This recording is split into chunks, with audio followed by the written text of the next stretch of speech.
Well, there used to be a time when they would make my eyes water, you know, but now they just silently sort of fall out of my... Oh, look, Nath, like, it's just not funny anymore, right? Yeah, you do your little, you tell half a story and it's funny because you're a weirdo. All right, no one cares anymore. The first couple were all right. Like, move on. Get a new bit. Mike, you know we're recording, right? Yeah, I fucking know. The time is right. We're feeling tight. Let's have a drink or two. Down, down. The cans are cracked. The boys are back. We're gonna talk shit at you. Down, down, down, down. Small town drunks. Small town drunks. I just spilled whiskey all down myself. I did exactly the same. I also just spilled beer all over my iPad. Well, this is going well. Welcome to Small Town Drunks, the podcast where a couple of drunk idiots talk all things nerdy. You all right over there? Oh no, it's been a bit of a while. So we just drank a shot of the old famous grouse. You forgot to say it. You say I'm Mike, and then I say I'm Nath. Oh, this is going so good. Yep. A little rusty. Welcome to Small Town Drunks, a podcast where a couple of drunk idiots talk about all things nerdy. I'm Mike. I'm Nath. And we're the Small Town Drunks. Yeah, we are. There we go. Yeah, okay. I remember it now. It's still coming back. It's still coming back to me now. No. There are moments of beer and the flashes of something like that. I don't know. Anyway. What? What's that? What are we drinking, Nate?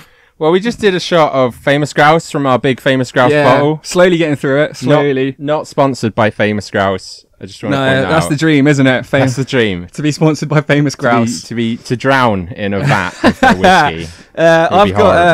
I'm also drinking Estrella beer. So am I. Yeah, and we got a bit of a mix lined up, haven't we? We're very underprepared today. Yeah, we were a little bit. We've basically raided our parents' drinks cabinet. Yeah. got to Jimmy the Lock. Yeah. So we'll talk about that as we go on. So what have you been watching, Nate?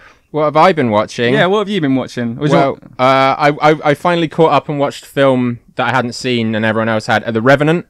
You hadn't seen The Revenant? I hadn't seen The Revenant. Fuck me, man. Yeah. I mean, it was only like the biggest film of last year. And, it's quite like cowboy and shit, and I like that shit as well. So what did you think? There's a lot of raw meat eating. Does that disturb you a little? Yeah. No. There's the liver, isn't like the horse liver or whatever. He eats everything. Yeah, he can find it and catch it and bite it. Yeah. He'll eat it. Well, yeah, you got to survive. Well, apparently that's sort of, and then there's a lot of just rubbing mud into open wounds. Look like or setting fire to open wounds. Yeah, exactly. The bit where he gunpowder shuts his throat. Yeah, great. Yeah, that was great. That sounded really sarcastic, didn't it? Yeah, it kind of did. I really enjoyed it. Worthy of his Oscar, do you think? Yeah, I think so. Yeah. I've heard some people say to eat a lot of raw meat. Leo just grunts his way. He does to an Oscar. He grunts and eats meat and I rubs dirt in believe it. that is the film that they only shot with natural light. Right. Okay. It's beautiful. It's a fucking beautiful. Like a year film. before it came out. So I sort of work in the industry. I know a few people who work. Oh, there he goes, everyone. Some name dropping already. But I remember hearing of this film that was shooting, and they were basically only shooting golden hour, which is like dawn and dusk, the hour where the sun is out. And they were shooting whole scenes in golden hour, so they were taking like weeks to shoot a scene. Yeah, I bet. And I remember being like, fuck, that film's gonna just bomb and like not make any money and stuff. And I didn't realise it was The Revenant. And then The Revenant came out, and I was like, fuck, like, that's the film I heard about.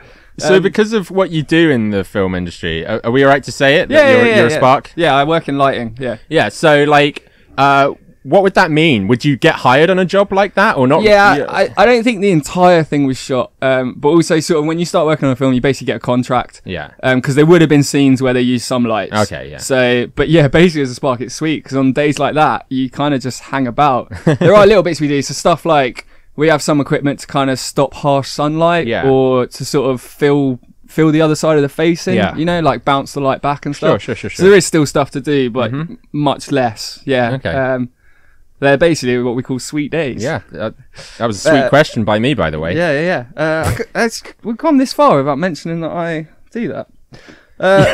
Yeah. What else do you watch? What else do you watch? Do I watch? Again, it was a bit of a backlogged one, but the Cloverfield Paradox. I know that dropped months ago now. John Goodman, yeah. No, that's the second one. Oh, yes. No, I know. This is the one that's basically a sci-fi film, and then at the end, they claim it's part of Cloverfield, they just tax them. Any good? Yeah, it's pretty good. It is pretty good. Yeah. Good. So I basically heard people say it would have been all right. It would have been basically better if it wasn't tagged with Cloverfield. It's just kind of a film. But this is what JJ's doing, isn't he? He's going around and buying up. Is it JJ Abrams? Yeah, because it's Bad Robot, I think. Oh, okay. You know, his company. Right. I think. Again, we don't fact check on this show. Yeah, we so don't. Go do it yourself. Yeah. Nerds. And yeah, basically what he's doing is just like what is it? 123 Cloverfield Lane or whatever it was. 321 Cloverfield Lane. Yeah. He's just going around and buying up all these indie scripts and then just sticking the Cloverfield name to it. I didn't realise that. So, okay. Yeah, because that is what both of those films they're very set. They're their own films. Sorry, I'm choking on my own words here. They tell a story very different to the original Cloverfield. Yeah. And like you could watch them without knowing that they're part of Yeah. It's only the fact that he's obviously gone in and tweaked the script to be like, mention Cloverfield here. Mention monsters there. We could easily put... Yeah. You know, and I think they're just going to keep doing it forever, you know, and especially now Netflix money's involved. Yeah, so, of course. It's like endless money. You know, if you've got a script, just throw it at JJ and he'll probably put it in the Cloverfield universe somewhere. Dude, we should send our script. Yes, we should. Okay. Cool. Shall I tell you what I've been watching? Yeah, go on then. So I watched a documentary series called Flint Town. Have you seen it on Netflix? Yeah, I've seen it advertised. So Flint is like a town in America. It's got the water crisis, right? Yes. The water's basically been poisoned with lead. Yeah. And it's also for years got now one of the highest crime rates of any city and one of like know, the smallest police departments. When the water's poisoned, it probably yeah. It's basically it's a very kind of town that's living in poverty. Sounds serious. Yeah, but it's really well made, and it follows the police around it basically follows this timeline of like a new police chief gets sworn in, right? And it's like him trying to clean up the town. Mm-hmm. Really good if you're into crime documentaries. Yeah, really good one. Really really well made, really slick, really well shot, but also like it's quite manipulated, I would say, in that it tells story. It doesn't really manipulate you, but they definitely pick their stories and they show the footage that follows their story. They pick a few officers and they delve more into their personal lives. But kind of like with Making a Murderer. Yeah, that is very sort of manipulated. Yeah. Like they miss quite a lot of facts out and stuff in that, don't they? I would say less like biased than Making a Murderer, because that one makes you want to be like, that man is guilty. Yeah, you know. And you mean innocent?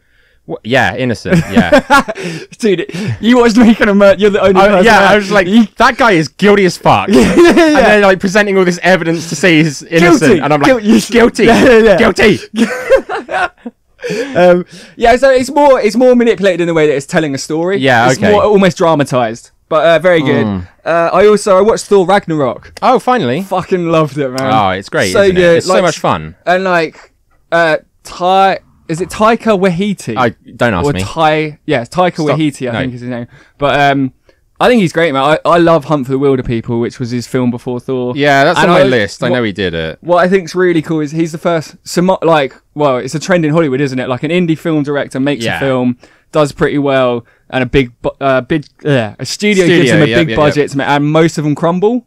Yes, like Josh Trank kind of did it with Fantastic Four. I know there was a lot of studio interference, but you know, he made Chronicle, and then they sort of like he got fucked on Fantastic Four. Sure. I think that Taika has held his game up. Oh yeah, and he's adapted his style to the Marvel style. Yes, he has. And it is it's the first one where Marvel have got a director with a style, and they've actually let a little bit of that style show through. I think it's less. It's very funny. Yeah, it's really it's a funny. Very dry comedy. Really enjoyed it. Yeah. It's not really a spoiler. You know how Thor always throws stuff at Loki? Yeah. The one where he throws a can at him and he is actually there and it just bounces off his head.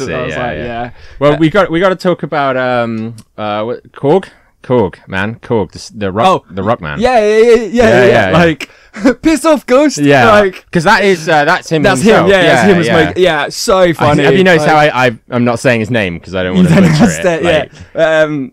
Yeah, also check out a little thing called Thor director breaks down a fight scene. All right.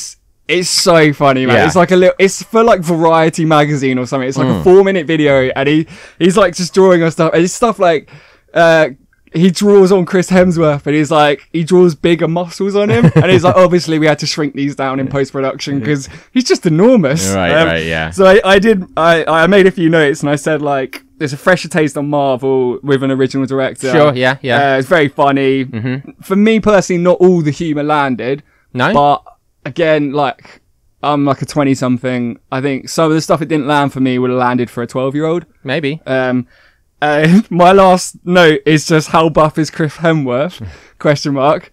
Answer, super buff. Yeah, I guess. He's fucking enormous in that film. I wasn't really paying attention to dude, that. I couldn't stop. That seems kind of... No, don't say gay. Don't say gay. No, I wasn't gonna. I was gonna say that's attention to detail that I don't have. Anyway, have you been playing anything this week? Yes. What you been playing? The Sims 3. I forgot you were a 13-year-old girl. Yeah. How's that going for you? Fantastic. Oh, shot time. As you shot just pointed time. I don't know what it was. Say what? Sims 3 on PC? Yeah. Basically, I was like, it has been forever since I've played The Sims, you know, because I used to love that shit. The Sims was the first game I ever played as a child. I basically woke up one day when I was staying over at my grandparents' house when my dad was visiting. Yep. And I woke up and they had a study, like a computer room. And I walked in and he used to be on the computer quite a lot and stuff. And he's a big dude. Like my dad was in the military. My dad's better than you. My dad beat your dad up. He was in the military. He was a pretty hench dude, pretty big dude. You're a massive nerd. I was like a dweeby little kid. You're currently 4'9". Yeah. So 10 years ago. And albino. Yeah. And I walk in and my dad was playing the original Sims. Nice. Like, and I'm like, what are you playing? He's like, oh, I bought you a game. I'm just like playing it. Was he like installing it and testing it out and just ended up playing it? Yeah, I guess so. Isn't that going to be us when we're parents? Oh, like, shit, yeah. yeah. Like, fuck off, I'm playing. Yeah. And so I got hooked at that. The Sims was the first game I ever played, and I got really hooked on it. And I followed it. I mean, it's classic, isn't it? Yeah, it is classic. It's a lot of fun. The thing is, I've not really been watching all that much. That's why I've sort of gone back and watched these films. Yeah, okay, yeah. Because you've been sort of knocking a few off the list. Yeah. And whilst playing The Sims 3, because it's such easy playing. Yeah. Also, I just like to weep for the life I'll never have. Yeah. You like to build a mansion, be a successful architect or something. Yeah. Which swimming pool. And also, I'm gonna have to say, I don't endorse it fully, but I bought them off a key reseller.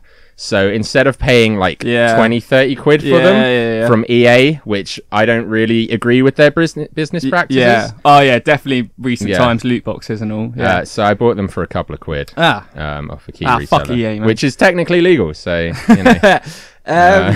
we can cut that. No. If we feel like I'm going to get. In. I mean, there's an episode where we talk about not paying for TV licenses, so this can definitely stay. There's also one where I mentioned blowing up planes. Yeah. Let's move swiftly on from that. So I picked up God of War 3, the remaster. Okay. Because the new God of War is on the horizon. That's right. They or probably out by now by the time this drops actually. They they revamped God of War 3 and I'd never played it. It always seems like Kratos is like a character who pops up in a lot of kind of Pulp Fiction-y kind of stuff. Maybe? Yeah. I don't know what that means. He's I don't know, he gets kind of parodied quite a lot and stuff, I guess. And he's in Ready Player One and shit like that. Oh, okay, yeah. I mean, I know that they put him in like some of the fighting games. Yeah, he's like in Super Smash Bros or something along those. Like Marvel vs. Yeah, he pops up. Yeah. It's a lot of fun, man. I mean, it's a hack and slash. It's mindless fun. Yeah. So I'll just quickly say it because I think we should talk about it in more detail. But I completed The Witcher 3. Right. So I completed Life 2, as you would say. Like the main story, yeah. Yeah, so I'm going to buy the expansions, but I wanted a bit of a break from it. Sure. Yeah, no, it gets heavy. Yeah, so I went from Witcher 3 to God of War. Yeah. Because it was exactly what I needed. Mindless hackers. It's a lot of fun. There's a few puzzles, but nothing that like blew my mind. The boss fights are pretty simple. I mean, like, it is what it is. Like, it's a hack and slash. But for me, after coming out of something as big and immersive as The Witcher, I wanted something that was like linear, simple controls. Sure. Like it's like some kind of story in there, but I don't really care about it. What I did really enjoy is there's moments where you fight all the gods, all the Greek gods. Okay, yeah. And basically, there's a lot of QTEs in it that I didn't enjoy too much, but a lot of them. Now you're old, and you a lot don't of have them the did reflexes. involve basically Kratos just repeatedly stamping on the head of a god you defeat. Like, you know that scene in The Walking Dead where Shane beats that guy, and it kind of goes on a bit longer than you want it to. Like, it's Please kind of don't bring up The uncomfortable. Walking Dead. I know, okay? I know. I'm sorry. I know. She's a bitch. No. But yeah, God of War 3, I enjoyed it. Yeah, the remaster. Would you get that on the PSN or? Yeah, it was on PS4 download. Okay. It was like a tenner or something. Yeah. I think the new one's on the horizon, but if you don't want to fork out for the new one, the old one's buy pretty that fun. one. It's fun. I mean, it only took me a couple of days to complete, but it was fun. All right, cool. Yeah. So Nathan, have you seen a film called About Ray? Does it star Ray Romano? No. Then no, I haven't. So it didn't actually get a UK release. Right. So if anyone likes the sound of this, you're going to have to hunt it out a little bit. Wait a minute. Did Jamie Foxx star in it? Nope. Okay. So yeah, that's just Ray, which is fantastic. Okay. I didn't see its that. other title is Three Generations. But so Is it basically, the 3 generations of Ray Romano's house and Everyone Loves Raymond? shut your fucking face. Let me talk. You know I'm going to do this. Yeah, because it is one of those. It's a character-driven drama in indie film that you're gonna hate. So anyone who wants to skip past this part, we'll time code it. Yeah, we won't no, time we code won't. it. So I'll read you the synopsis and I'll tell you about it. So after Ray decides to transition from female to male, Ray's mother Maggie must come to terms with the decision whilst tracking down Ray's biological father to get his legal consent. Okay. It's great. It's great. So I'll give you who's. So the reason its second title is Three Generations is the main characters are Ray, who is the girl who wants to be a boy. Okay. Who lives with her mother, who lived with her grandmother. Okay. Her grandmother's gay, and they live with her partner. Oh, so right. like the four of them, but 3 generations of the family live in a big townhouse in New York. Like a big melting pot of sexuality. Yeah, but let me tell you who. So the grandmother's played by Susan Sarandon. Okay. The mother's played by Naomi Watts. Okay. And Ray is played by Elle Fanning. Don't know that one. Dakota Fanning's little sister, who's 100 times better actress than Dakota Fanning. Wow, you heard it here first, people. Seriously, Elle Fanning's amazing, man. You should check out some of her stuff. Yeah? She's the girl in Super 8. Okay, it's been a long time since I've seen Super 8, and also I've seen Stranger Things since then. So I'm gonna do a Have You Seen on a film called Phoebe in Wonderland one day. Because, I know you are. Yeah, it's my favourite film. She's amazing in it. It's my favourite film. Anyway, right. So About Ray, it's a typical kind of indie character-driven piece. Sure. I'm not gonna try and make out like it's anything. It's not. It doesn't have great ratings. What's the body count in it? None. But so what?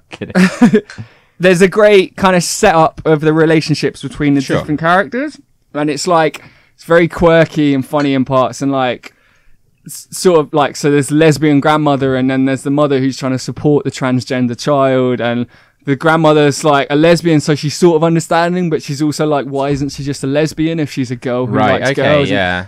But for me, so like, the transgender part isn't really the main part of the story, which I quite like. It's not the focus. Yeah. The focus, so the mother is the main character. Okay. And the focus is much more on her trying to support her daughter's son. Okay. On their and having to decision, deal, like having to go and see the estranged father to get his signature on this form and stuff. But there is also enough on the transgender that I think it brings a bit of awareness to it. Sure, yeah. Something I don't think is talked about very often. Like, this is the best episode to bring up on, but like compared to sort of homosexuality, there's a lot more awareness of that these days than there was. I think transgender is still we're slowly getting more there. swept under the carpet than maybe being gay is. Which is almost like the grandmother's point of view in this. It's like, I'm a lesbian, being a lesbian's fine. Like, why can't she be normal? Why can't she just be a lesbian? Right, so it's like the new normal. Like being a lesbian's okay, but being transgender is still a bit weird. Okay. But anyway, these aren't our views, by the way. Oh, shut up. I'm just saying. The cinematography is great in it. I mean, it's classic indie film cinematography. It's all very soft, very naturalistic. Okay. But it's gorgeous. It's beautiful. Elle Fanning is fucking out of this world. Yeah. Like, there's specifically a couple of scenes where she like breaks down either like in anger or upset, and like they're heart-wrenching, man. They're real, like, you're in with this character and she's like, her world is crumbling, and like, yeah, it's just fantastic. What's your favourite scene? You know I do. You always do. It's a spoiler scene, but it's a very hard-hitting scene where some sort of big revelations are pulled out by the family, but all the actors give like great performances. They give it their all, yeah. That's cool, man. Susan Sarandon and Naomi Watts, great in this kind of dysfunctional but loving mother-daughter relationship. Sure. It's really, really funny. And like, there's a scene. Fucking shot time. It's shot time. I'm sorry to interrupt this heartfelt thing. Yeah, so like, I can't explain it. But basically, there's a scene where like one of them's having a bad day and the other one comes in and they just know they've had a bad day, and it's kind of lighthearted and fun between them, but also kind of supportive and sure. Yeah, it's just very nice. Basically, the soundtrack's great, really mellow. One sort of negative criticism of it. Sure. It's a little bit overcrowded for me personally. Okay.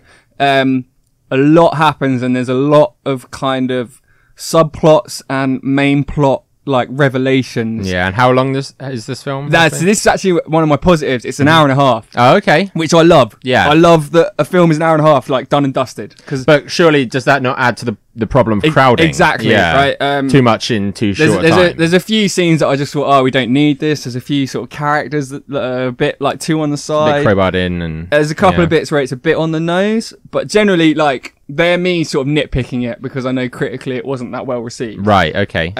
But generally, I mean, I say this all the time, but it's the kind of film that will make you laugh, it will make you cry, it will change your fucking life. It won't change that, but like, it's really enjoyable. It might change some people's lives.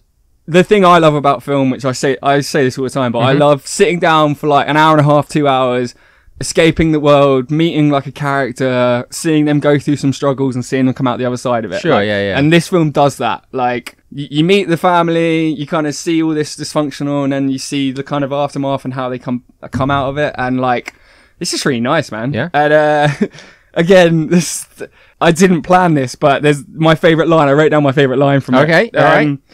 So Ray, the boy girl, the transgender girl who wants to be a boy. Okay.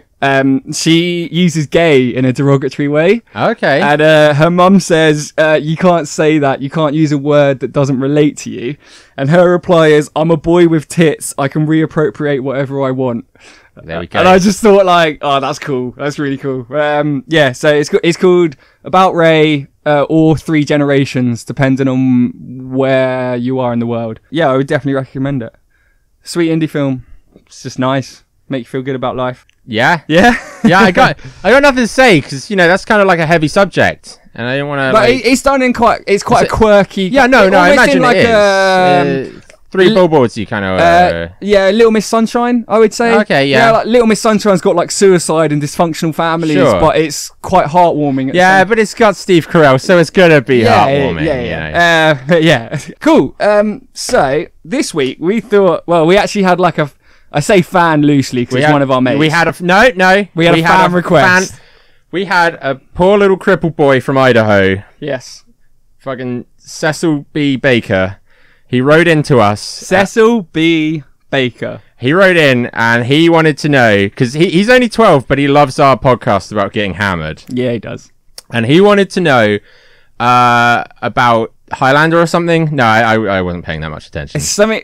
I honestly can't remember because we were drunk. He said we made a Highlander reference in a previous episode. Yeah, and he was like, "That's a fucking sweet soundtrack, bro." Yeah, I can only imagine what little Cecil was saying. Yeah. But he was like, "That's a fucking sweet soundtrack, bro," and he's right. Yeah, and he's like, he wanted us to talk about soundtracks, like and awesome, our personal favorite. Kind of our personal favorites or what makes them awesome. So we thought, we'd reach out to little Cecil here. Cecil, if you're listening, I hope your polio just goes away by itself. Yeah, me too, man. Yeah. Me too. But yeah, so we thought about this. Sorry, I'm just hijacking this. We're not gonna do musicals, because that's cheating. Musicals is a different subject. It's a whole different thing. Musicals and specifically soundtracks, not scores. I'm so glad we didn't discuss this. Yeah. High five. High 10.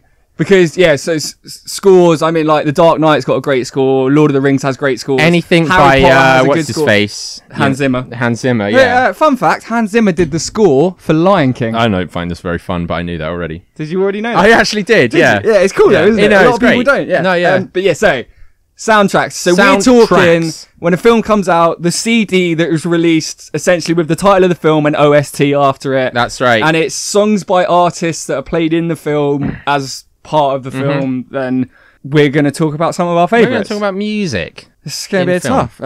It's not. I've got some sweet notes here. It's all of 5 lines, but yeah, sweet. I want to start off, if we can. Is this all right to go with Highlander? You've seen Highlander? Yeah, of course, right? I've seen Highlander. Yeah, so that's like a all Queen soundtrack. Yes, you know, you're a huge Queen fan. I am. It's a story time for us right here. Okay. Okay. So like, you know, when you're at that age where you don't really understand liking music, there's music and you think like, I like that. I like that. Okay. Like, but you don't understand specific bands and stuff. I went like, oh, I like that because my older brother liked it. Sure, yeah. Yeah, I like that. Yeah. Well, I didn't have older siblings. I only had my mum. That's why you love Motown so much, right? I don't really like it that much. I love Motown. Elvis is okay, but Elvis okay. But I rebelled against that. Get to your point. All right. So basically, when I was able to identify a band that I heard, I was like, Queen is now my favorite band from nothing, from nowhere. Yeah. I was like, yeah. And so for the longest time during my teenage to sort of mid-teenage years, I listened to nothing but Queen. Yeah. I remember, because I remember being a teenager and thinking like, I like Queen, and having like a few of their albums. Yeah. And then like coming to your house. I had all of their albums. Yeah, and like going on your disc, iTunes and being like, what the fuck? What the fuck is this weirdo doing? Yeah. So yeah, Highlander, when I learned that there's a few films, scored and soundtracked by Queen, not including score, we're not talking about that. Highlander. Yeah, for sure. Yeah. I mean, Princes of the Universe. Princes of the Universe. Absolute, like, anthem. Give Me the Prize. Yeah. That's from like the kind of Magic album. Okay, yeah. But I don't think it's. Do you know, was the song Princes of the Universe written for the film? I think it was, yeah. Okay, yeah. Well, maybe it wasn't. I know that Give Me the Prize was, because it actually features sound bites from Highlander. Yeah. And then they went ahead and ruined that series. But by making two. That's a conversation for another time. But Highlander, to start us off. There can be only one. Little Cecil with polio in Idaho or wherever the fuck it's Highlander is a great one. It's a great film. Linking into Flash Gordon, man. Flash Gordon. Yeah, okay, yeah. All right. Right? Yeah. Because again, that was even earlier. That's like the 70s. Yeah. And fucking that, they had a whole album come out, OST, Flash. That's fucking sweet, man. Like that, that prog rock. And that sort of, it includes his sort of operatic voice, that falsetto voice. It's kind of, there's a little bit of a sub question here, I think, about sort of like, is the soundtrack dead? Is it coming back? Is it like, do you know what I mean? I've got a few modern examples. Yeah, no, I do too. Okay, but that answers that question. It's not. No, but like there's a lot of great films from the 70s and 80s that have outstanding soundtracks, and I don't think there's as many from the last 10 years. There's great examples. I've got a couple. This seems to me like you have film these days, and they throw a bunch of songs together from different artists and from sort of any generation. What I think they do these days a lot is one popular artist records a song to be the title song for the film. Yes. And that kind of draws in attention. So, like, I can't think of any song. I'm saying, like, you get Taylor Swift to record a song for a film. You get The Weeknd singing some song for 50 Shades of Grey. Yeah. And that draws people in, regardless of what the rest of the album is. Like, yeah, I'm a little bit fucking ashamed of you right now. You get Maroon 5 doing a signature song for Jurassic World 4. Yeah. Jurassic World 4. Yeah, no, I'm predicting. Okay. I'm predicting in the future. These are my predictions. But yeah, whereas back in the day, in the 70s and 80s, it was more of a Kiss from a Rose, Seal, Batman Forever. Yeah. Dude, I've got Batman written down. I don't know how to do this. Do you want to do it chronologically? Do you want to say... Not really. Let's just go for it whenever you want to do things. Alright, so let's do some modern ones. Oh, sorry. Alright, okay, yeah. I've got two modern ones. I've got Baby Driver and Guardians of the Galaxy. See, I've got both of these on my 5 lines. Yep. Guardians of the Galaxy, I remember when that dropped because it's the Super Awesome Mix or something from that film. Yeah, it's Super Awesome Mix Volume 1. Volume 1. Yeah. And I had a lot of friends that wouldn't listen to necessarily that type of music on their own, but they played the Super Awesome Mix. Well, I think so there were a couple of sort of YouTube mixes, YouTube videos that were the songs one after the other. And what I started to notice was it was good kind of everyone music. If you got a few mates together for beers, someone would just crack it on. You crack the Awesome Mix on. Yeah. And like everyone would appreciate it, everyone would love it. No, I have legit been to a few parties. Yeah. And because it is sort of crowd pleasing music, but also in the film it complements the film very well. Yeah. And the fact that it's written in a way that he was abducted at that time, and that was like a mixtape his mum made for him and stuff, like it works really, really well, I think. Like, I have to stop you for a shot. It's not just a mixtape of cool songs. Yeah.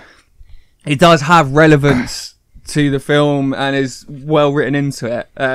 One I would liken to that, but not so strongly, is Forrest Gump.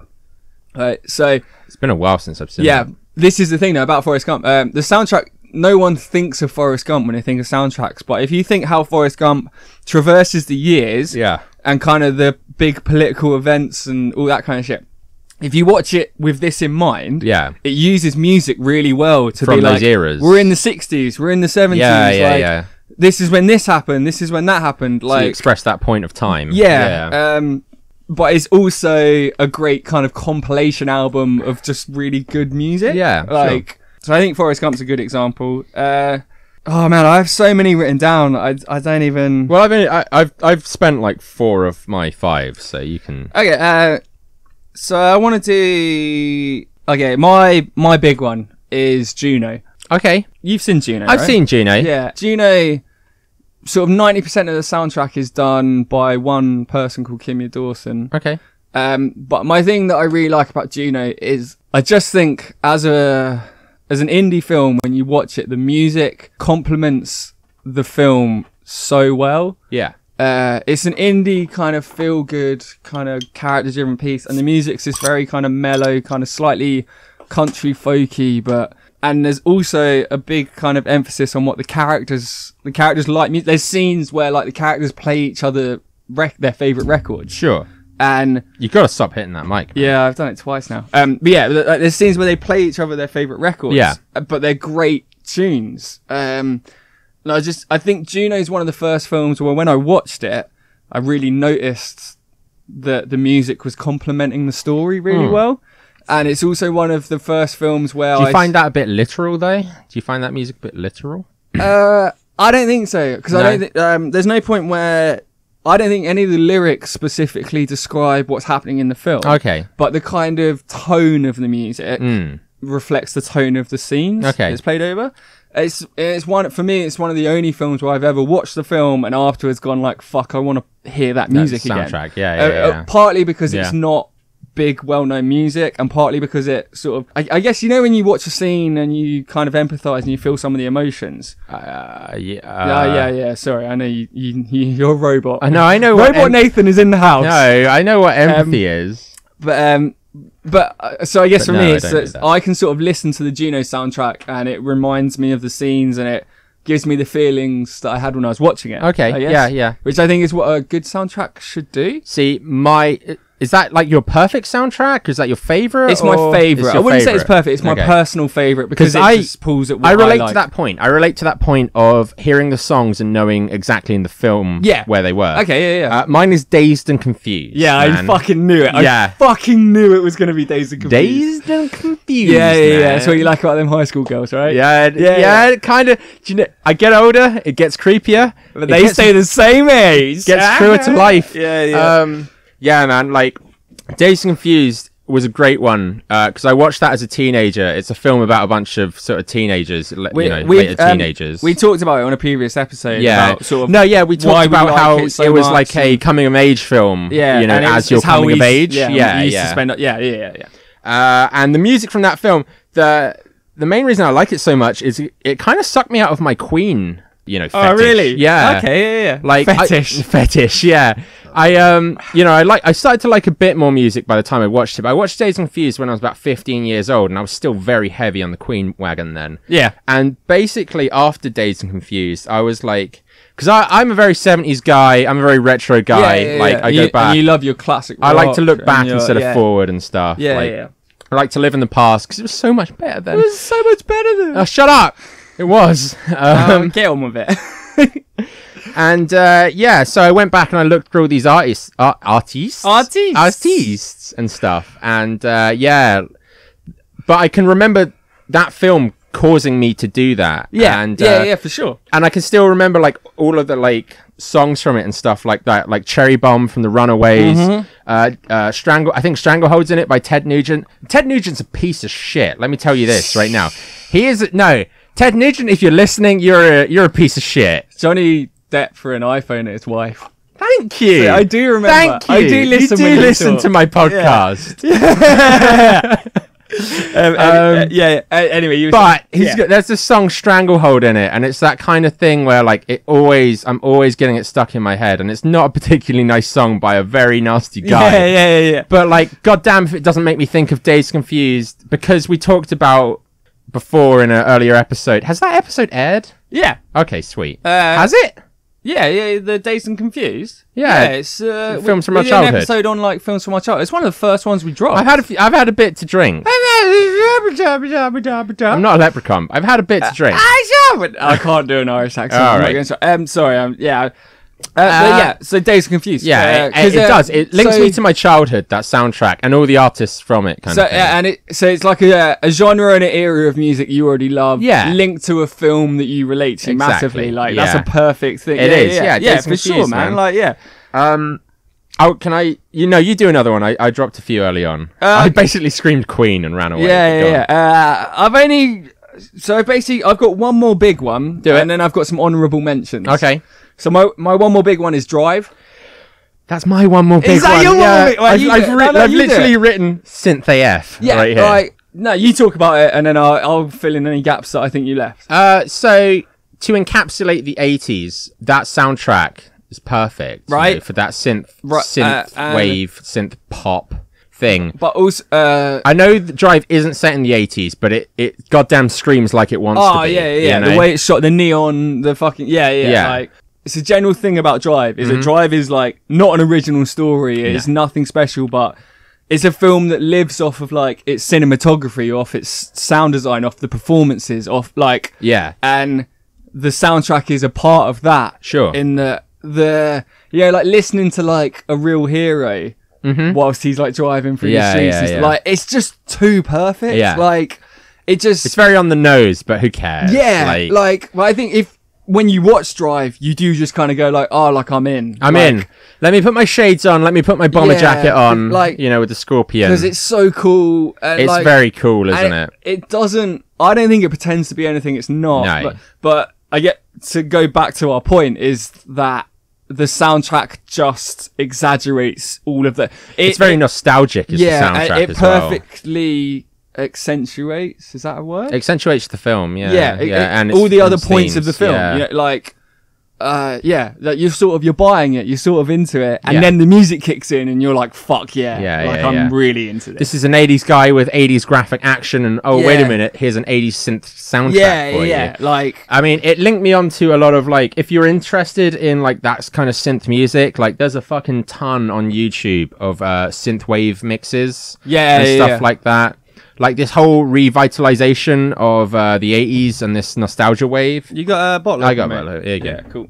Revitalization. Yeah, and like I hadn't really heard it myself personally because I'm not a big music aficionado. I'm more film and games. That's the reason we do this podcast. It's why I guess stuff like Drive stands out to me because I'm not huge on music. Yeah. But the soundtrack, it plays a very important part in that film. When a film plays and it makes me pay attention to the soundtrack, then I'm like, oh yeah. And Drive definitely did that. Yeah. Like the soundtrack was part of that film. Yes. As much as the cinematography, you couldn't have that film without the soundtrack, I'd argue. For sure, and you couldn't have that soundtrack without the... No, you probably could. I would argue that Baby Driver is very similar. Baby Driver is a musical. It doesn't count. Okay. It's also a getaway film. Yeah. because to get away from, we've talked about this. Oh shit, we need to pour some shots. Is it nearly shot time? So I've got a few honourable mentions. So do your honourable mentions. My honourable mentions are films where they're more kind of like there was one song attached to the film that was fantastic. Kiss from a Rose, still. Yeah, it's a great song. What film's it from? Batman Forever. Yeah. I'll forever be your Batman. Maybe I'll just... You'll be my Batman. Alright. Right. Honourable mentions. Yeah. I Believe I Can Fly. Space Jam. Yeah, no. Yeah. If I heard that song, I'd think Space Jam. Yeah, so yes. Yeah. It's right? Jordan in the air. Yeah, exactly. all the way. War. Rush Hour. Yep. War. Yep. What is it? Yeah. Yeah, right? And for me, my favourite of all time, obviously, I Always Love You, The Bodyguard. The Bodyguard, yeah. Right? Like, you know, so they're films where... I've got an honourable mention. Yeah? I Don't Want to Miss a Thing. Yes! Aerosmith. Fucking Armageddon. Yeah, for sure, man, for sure. Okay, I mean... But again, that feeds more into your point of creating a hit song to sell a film, but not a whole album. Which I think... so I guess maybe the point of our topic was what are our favourite soundtracks. Yeah. Mine's Juno. Mine's Dazed and Confused. Yeah. Because it broke me out of Queen's bondage. Yeah, and I like mine because I think it complements the rest of the film. Really no, it does. It tries to convey a 70s atmosphere and no, I was talking about Juno. No, I was talking about Dazed and Confused. Yeah. Okay, we disagree. We both like them respectively. Because... I was talking about Juno too, realistically. Yeah. Okay. But with Dazed and Confused soundtrack. Okay, Nathan. So we're on like setup B right now. Because, setup C. Setup C, yeah, because I went and broke the fucking computer we normally record into. That's right. Which means that it's on Nathan this week to open up our friends Ask Us. Here we go, Nathan. So I swear to God, if you stop recording, I'm going to choose this one at random. No. Back. Harry. We're doing Harry this week. Okay. Yeah, no, I did agree. We agreed on Harry. Yeah, I had a few drinks. I forgot. I'm sorry. So it's my friend Harry. Yeah. You need to... No, you don't. You want... Oh, okay, no, that's fine. I don't know if it is. No. You need to open it in a... Okay. Yeah. So I'm going to explain who Harry is whilst you figure this out. So Harry is actually a guy who I worked for recently. He was a director of a film I worked on. The film is called Ilkley. It's a very funny, very good kind of black comedy. Yeah. Harry's a cool guy. He did a film last year called Chubby Funny for like super low budget but funny. I don't really want to try and oversell this. No, it's cool. Don't worry, you don't have to stop talking. I figured out how to do it. Figured out. Okay. Harry, I like you. I got love, man. Harry, we love you. Come home. Let's just check that he said it's okay to call him Harry. Oh. Up. Scroll up. This is real good listening. Okay, Harry. Do you want to read them out this week? I'll read them out. Seeing as you're in control. Yeah. All right. I'm in control. All right, man. Which means this will never get aired because I won't air it because I'm in control. Yeah. If you are here drinking with us right now, what would your alcoholic of choice be? And what is your most hated? I fucking hate you and your fucking... He said, a Krabby's ginger beer for me, please, with a whiskey chaser. Can't stand Malibu. Okay. Can't stand Malibu? It's quite a different... That's quite different. I also cannot stand Malibu. Really? Yeah, I could drink it till the cows come home. I don't like coconut. I fucking hate Malibu. I love rum. I hate Malibu. There's some people listening right now that are going to be like... Basically, I don't know what the taste of coconut is. Right. So, what was it that we were talking about? A korma. Right. A korma is made with like coconut and something else. Okay, right? Yeah. Some kormas have coconut in them. Yeah. Okay. Or I always think of coconut as a bounty. Yeah. Right. Yeah. But that's like a lump of coconut. Apparently, I've been eating stuff with coconut flavor for years, and not even knowing. Not really knowing that it's like a coconut underlay to it, like a base to it, and being like, I don't like coconut. Korma apparently is like fucking coconutty as shit. Apparently, not all Kormas, but yeah, quite a lot of Kormas. Malibu. I love Malibu. I didn't even know that was a coconut drink. Mate, it literally just tastes like coconut. No, it doesn't taste like sweetness. Nah, it tastes like coconut. Well, I would drink the Malibu. Okay. A whiskey chaser. This is the first time we've had a chaser on our show. Ginger beer with a whiskey chaser is that feels backwards to me, in that you should do the whiskey and then drink the ginger beer. A little bit. Probably because we're drinking shitty class whiskey and we just want to... We need to get some better drinks. Because I drink the whiskey on here with a beer chaser most of the time. Yeah, yeah. But I guess... I would drink your Malibu, Harry. Okay. Straight from your teeth. Next question. Nate, straight from your teeth. Whether you know us well or not, what is something you think we know nothing about at all? And ask us to explain one aspect of this process or this thing, and we will tell you the answer. What's he asked us? He has asked us... Greyhound racing. How would you throw a race without getting caught? I mean, this is where you fucked up, Harry, because I know how to throw a race without getting caught. Oh, I'm so glad you got this. Yeah, I do not have this. Step 1: calling a bomb threat to the track. Right, Nate, seriously, you guys still talking about bombs on our podcast? We're gonna get fucking arrested by the FBI or something. The FBI. I'd like to. No.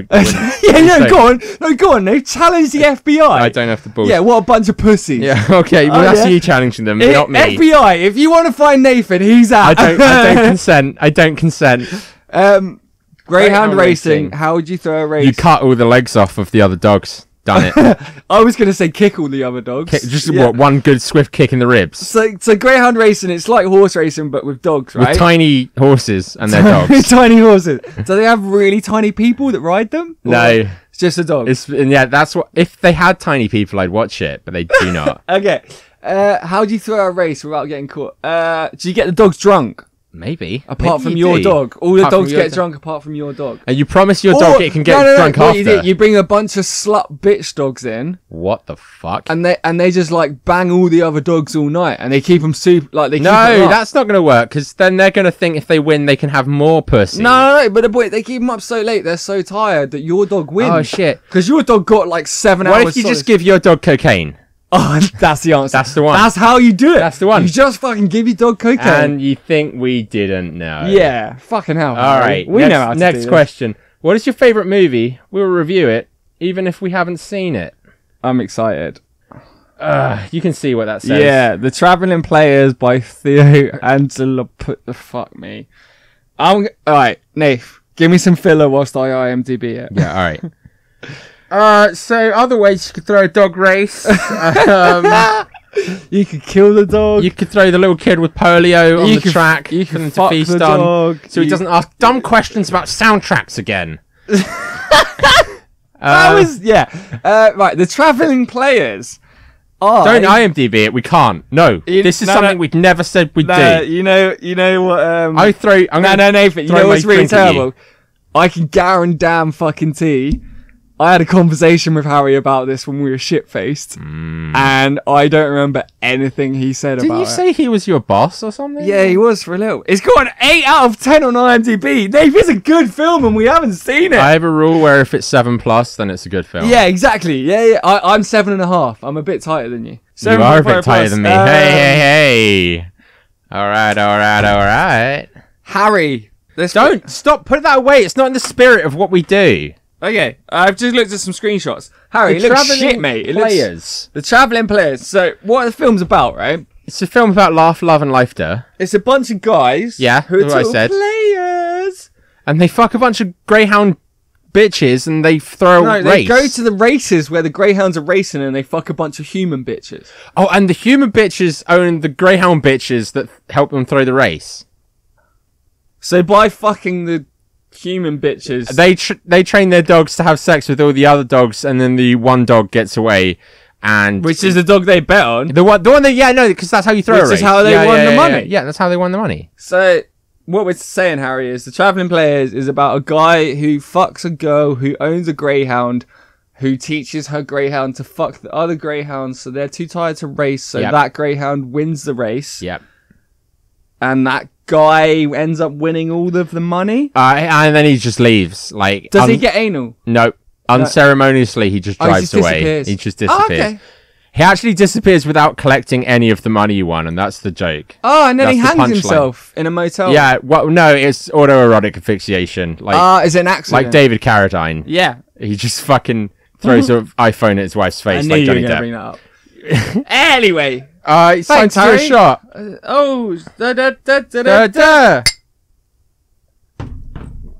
Oh, yeah. No, don't. It's so easy now. No, it's not. I'm going to be sick. I know you are. Dave in the corner. Dave's the medic, by the He way. is the. I know who he is. He's been staring at me all night. Pipe down, alright? I'm not drunk until I piss myself. Did you know Dave has a background in the Association for Anti-Binge Drinking? Fuck that. I know. Why is he working for us then? Next question. Next question, please. Who would win in a fight between blank and blank? Yes. Choose between Mike and Nath. Who argues for who? And Okay. we have Who would win in a fight between Annie from the musical Annie and Tracy Beaker from the hit TV kids Oh, show The Tracy- Story of Tracy Beaker. So Mike, you're Annie. I'm Tracy Beaker. Mate, I feel I feel a spiritual connection to Tracy Beaker. Harry, you're supposed to be my boy, and you fucking gave me the weak ass Yeah. ginger bitch. Like, Side note, did you know that I think either there's going to be a book or a TV show chronicling the adult life of Tracy Beaker? oh really? Where she's what, like from Jacqueline Wilson? She's Jacqueline Wilson, yeah. Did she do Adrian Mole 13 3/4? No, I don't think she did. I don't know. No. Did she Jacqueline do Stick at Wilson- the Dump? No, do you know what? I'm just remembering a time I went to the library as a 13-year-old boy. Yeah. I always had this thing that I thought The whole adult Tracy Beaker thing is a thing, apparently. I read that on an article. it might be happening. Like what happened to Arsenal. Yeah. I did think total sidebar, but I thought the Tracy Beaker thing. I thought that was really cool that it kind of got some traction and a lot of people reading it and stuff because as much as it was sort of kind of light-hearted fun and sort of silly pranks and stuff, it did have that undertone of like a kid in a fucking foster home. But the only thing I remember from the TV show Tracy Beaker is there's one episode where the guy's trying to be like pretend to be being sick and he throws a bunch of soup down the toilet and he's like, oh look, I've thrown up in the toilet. And I was like, that's a fucking great move, right? I'm busting now next week. Yeah, so I legit did. And He did it! And then my mum was like, why the fuck have you thrown a bunch of sweet corn down the fucking That was toilet? good soup! That was our dinner tonight. Yeah. And I got an earful and I had to go to school. I still went to school. Yeah, I had to go to school. Yeah. So we're not answering the question. Tracy Beaker should beat the shit out of your Annie bitch. Yeah, I was going to say, The sun will come out. Bam! Yeah. Just not even with her own fist, with a bottle though. Yeah. Because she I comes feel from foster homes, man. You know what I feel like? So, like, Annie is like an artist dramatization of a foster home.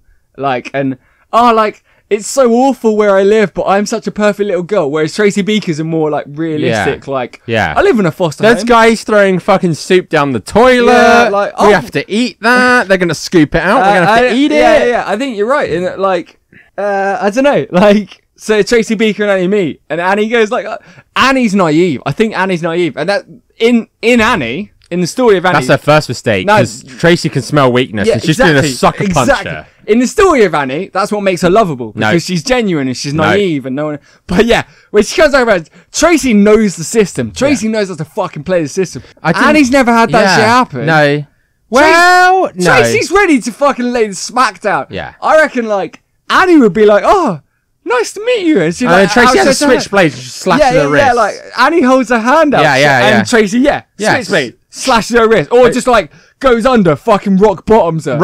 Fuck me. Just fucking rock bottoms her through a table. No, she stuns her. Straight up. She stuns her. And then she holds her hands up, and then the kid that tried to throw the soup down the toilet chucks her a beer. Yeah. Austin 316, bitch. So what? I guess we can both agree that Tracy Beaker wins that fight. And Tracy Beaker wins that fight every time. Happy ending. Stone Cold Steve Austin adopts her. What, the guy who beat his wife?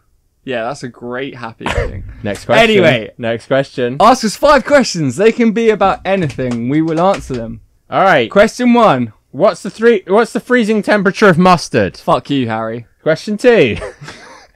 I'm going to guess it's about minus like 3 or something, like just underwater. No, I reckon it's like minus 30 or something. It's probably there's something in the mustard that makes it. You know what? I don't care. Fuck. Do you like mustard? No, I fucking hate this Any shit. mustard? No. Because the thing is, there's strong British mustard. I hate all mustards. And there's like Frank's mustard, like, you know, the hot dog mustard. Yeah. I hate all mustards. It doesn't agree with my taste palette. I quite like the Frank's one, but I don't like the strong English one. Funny story, my girlfriend... What's her name? My girlfriend, she went to put some mustard on a burger the other day, and she thought it was like the Franks, and it was strong English, and she ruined her burger. It's quite funny. She wasted £13. That is funny. Let's go. That is funny. Next question. What's your favourite line from any movie? Do you know yours? I know mine. I know mine. What's yours? What's yours? Mine's Warriors. Go for it. Alright, so mine's the end of the Warriors. The Riffs know the rogues did it. They beat up all the rogues. You warriors are good.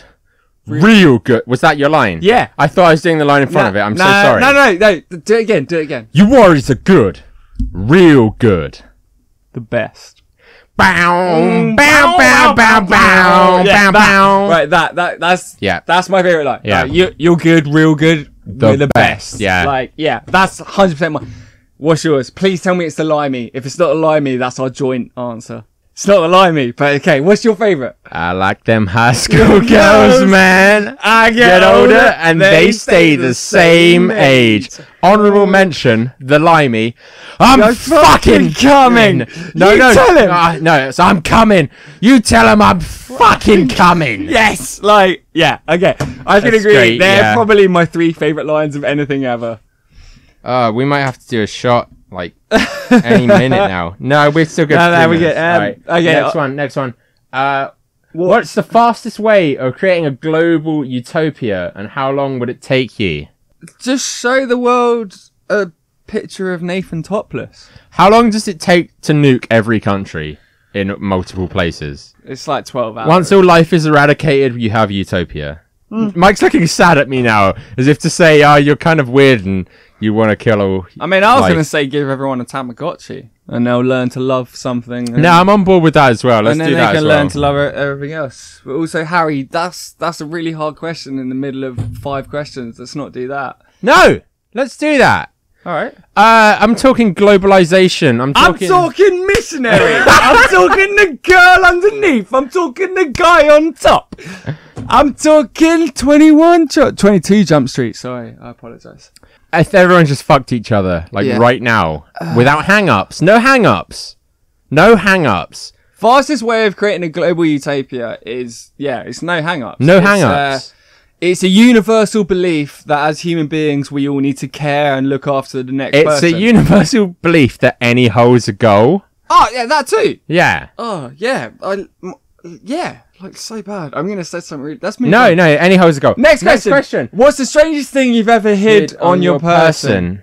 Takes a little bit of thinking, this one. The strangest thing you've ever hid a razor, probably. Well, you hid a razor on your person? Yeah. I don't think that's the strangest thing. I had to sneak past someone to prove I wasn't going to go shave my genitalia. Oh, that's your girlfriend with no hair, right? No. That's every girlfriend I've ever had. Strangest thing I've hid on my person. That is tough. I've hid like lots of illegal stuff, but that's not strange because everyone's done it, you know. And beer as well. Like, there's a story. I can tell a story. I can tell a story. Story time. Hang on. No, let's do a shot. All right. Story time. And then we have to do this. We have to wrap this podcast up. Nope. There was a time. Me and my friend were sat on a bench by a road, and we had like 4 liters. No, Nate, I'm not even kidding. You've told this story before. And you genuinely have, and we've released the episode. God damn. Where Mr. Policeman pulled away your drink. The strangest thing I've ever hidden on my body was my girlfriend's knickers. It's a good one. Where she decided she didn't need them. I found them later on, put them on, like tucked them into my waistband. Sure. And then went round to her parents' house. And then... It's not like I got patted down or anything. Yeah. But I was like chatting to her dad with her knickers hanging out on my waistband. Like, it's not concealing. I guess it's concealing something on my body. where I was fooling around with a girlfriend. I was wearing nothing but cowboy boots, and that just sums you up, man. My mum came home with the rest of the family, like into the front door. We had the duvet, luckily, and I basically had to toga the duvet, yes, and walk up the stairs in nothing but cowboy boots. And and my mum knew. I was like 17. Oh, man, my mum knew. That's everyone's shoulder. Yeah, I remember being like 16 and being like, oh, I was having sex with my girlfriend, and then my mum came in and she didn't even know. She fucking knew. She knew. Yeah. Well, the fact that I was in the living room at the time and I had to up in a duvet. I'm wearing trousers. Literally, the key started going, and I was like, go. I'll be okay. Yeah. Go on without me. As she went up there naked as the day, and then I was like, oh shit, okay. And I had to toga my single bed duvet round my body, and I was wearing cowboy boots still for some. I guess it was a teenage thing. So much about that is great. But let's move on. Yeah. What's your favourite 7-letter word? Cunt. Beginning with C. Oh shit, it was cunt. No, 7-letter. Cunt. Shall I Google? Nate, fill some shit whilst I... Continuity. Is that 7 letters? I don't. Are you gonna check? Yeah, I'm gonna Google it. Don't. This is not in the spirit of our podcast. 7-letter word. Continuum. Beginning. I can't count, man. Yeah, mate, you can barely spell your own name. Like words of 7 letters starting with C. Cunt. Cablas, cabananas, cabaret. Cabaret's my Cabriz. Cabaret? Nope. Cabbage. This is not a fun question. Next question. Yeah, you know what, Harry? Fuck you. Cunt. Harry. Hang on. Sorry. So, Harry, our favourite word of 7 letters, beginning with the letter C, is cunt. All right. Next question. Name a character of fiction. Now tell us what scenario you'd like to see them in. We'll tell you how that would go for free. Nathan! Hey, what's going on? It's that time again. It's really not. It's been 2 minutes since the last time. No. We're overdue by 2 minutes. Oh, goddamn. You know we'll get fucking tweets if we don't stick to it. Fucking Cecil on the podcast. Was that his name? I don't know. Okay. How easy do they go down after like 6 or 7? So easy. I can't wait to started a drug cartel. Peter Rabbit started a drug cartel, but the pigs are onto him. Currently cooped up with 50 G's worth of A grade, and all the escape routes are blocked. What does he do? Okay. This is the police. We know that you're in there. Hang on. Sorry. You went straight into it. I wasn't ready. I'm sorry. I'm super sorry. There's no time to think. We're live. Wait, how much cocaine has Peter Rabbit done? Well, quite a lot. It's like half. At least half. At least half of the fucking kilos and kilos he has. The 50 G's, 50 grand. So I ignored the first one. This is the police. We know you're in there. Fuck you. I fucking do what I want. I'm fucking Peter. You know who I am? I'm fucking Peter Rabbit. I know who you are. I'm not really... Peter fucking Rabbit. I'm not really a policeman. I'm a farmer, but get out of there. You want to suck my dick? No, I want to plant some turnips. What's the scenario? Sorry. Fuck. It's Peter Rabbit, man. He's got a bunch of cocaine. Okay. Yeah, can you play Pedro for a minute? Yeah, sure. Yeah. Okay, yeah. Yo, Pedro, they're fucking onto us, man. They're fucking onto us. Ah, shit, senor. Yeah, they're onto us. Don't talk that fucking English shit. No. Were you about to say something racist? No. You were talking Spanish and I said English. I may be quite drunk. You've had nothing to eat today. Can we just start one more time? Let's start again. All right. Can you? I'll be Peter Rabbit. Can you be the easy part of the police. Yeah. Okay. Can you please be Peter? Yeah. Okay. So, Harry's last question. Name a character of fiction. Oh, don't worry. I'll leave this all in. Oh, thank God. Name a character of fiction. Tell us what scenario you'd like to see them in. We'll tell you how that go for free. Harry would like to see Peter Rabbit has started a drug cartel. You don't have to say all of it. They know. The audience already know. I'm mastermind. Nathan. Start. I'm mastermind. I've started, so I will finish. Oh, God. Peter Rabbit has started a drug cartel, but the pigs are onto him. He's currently cooped up with 50 G's worth of grade A, and all the escape routes have been blocked. Yo, Peter Rabbit, we know you're in there. Come out with your hands up. Oh shit! Roberto. Hey, what's up? Roberto, have you got it shoved all up your asshole yet? Oh man, my asshole's so full. Ah, shit. Start shoving it up my asshole. Hey, is that a weasel? Yeah, man. Shove it up his asshole too. What's his name? I don't know, but I quite like shoving things up guys' assholes, you know? There's a massive gay undertone to this. Don't say that. You can't say that. Yeah, you can't say that. This whole episode. Nope. Don't say gay. Don't say gay. Don't say gay. Pablo Escobar. No, I don't know the rest. Look, we're over time. Let's just fucking finish this. This is really hard. Okay, Harry, I'm really sorry, but we couldn't finish your thing because we got a little bit too drunk. We got a little bit too. Maybe we'll come back to it one day. No. Nah. No. I think Peter Rabbit would be. I think he'd kill himself in his apartment. No, I think he's a pussy. You think he'd kill himself? Oh, so I was going. Did you know? Fun fact. Did you know that Beatrix Potter, who created Peter Rabbit, even when Disney offered her money for the rights to him to be in a film, she turned it down because she'd never wanted Peter Rabbit to be in that kind of medium. Yeah. And then recently that fucking train wreck of a film came out. Isn't it? It's because she died, so they could basically do what they wanted with it, right? Yeah, but her ancestors were basically like, "This is, don't do this." But they had no genuine. Yeah. So they did it anyway. Really yeah. sad, Harry, this is kind of depressing. Way to bring up a kind of depressing question. Yeah. Thanks, Harry. But he would definitely smuggle it up his asshole. The condom would break. It would seep into his blood lineage, and he'd die very quickly. Also, Harry, I've got love. I love you. I've got love. Harry, do you like Highlander and the soundtrack by Queen? Harry, do you want to come on our podcast? No, don't do that. Let's wrap up before I have to do another shot and I kill myself. Okay, so we're the Small Town Drunks. Hit us up on Twitter at STDrunks. You can also search for us on Facebook, Small Town Drunks. We're there. Yep. We do have a YouTube channel which is Small Town Drunks on YouTube.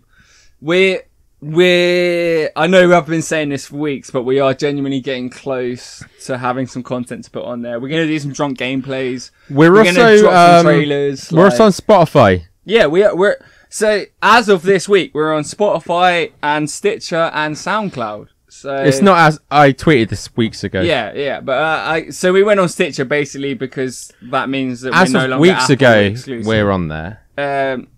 We'd love to hear people's thoughts. Like, I'm gonna send a tweet out. Nath, just why don't you shut your and I just want you to know Nath, who why would don't think. You just shut your fucking face for a minute. Let me go through this. I think everyone would think Peter Rabbit wouldn't ingest the cocaine. Sorry, no, Mike. Sorry, you go. smalltowndrunks@gmail.com. At ST Drunks. Oh, I already said that. Okay. But yeah, so if you're already a friend of the Drunks, please retweet us, repost us, like our posts, shit. So all that shit, we wanna. Do you? No. That's. I mean, maybe even if you're a guy, we want to. No. Mainly though, we just want more people to hear our shit. We want to hear your feedback. We want to know what you like. Share us. Yeah.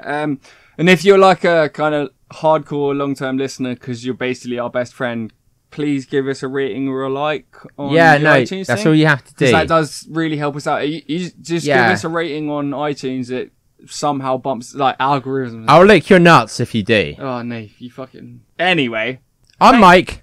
I'm Nath. And we're the Small Town Drunks. Thanks for listening, guys. Thanks, guys. Bye. Take care. We'll catch up with you soon.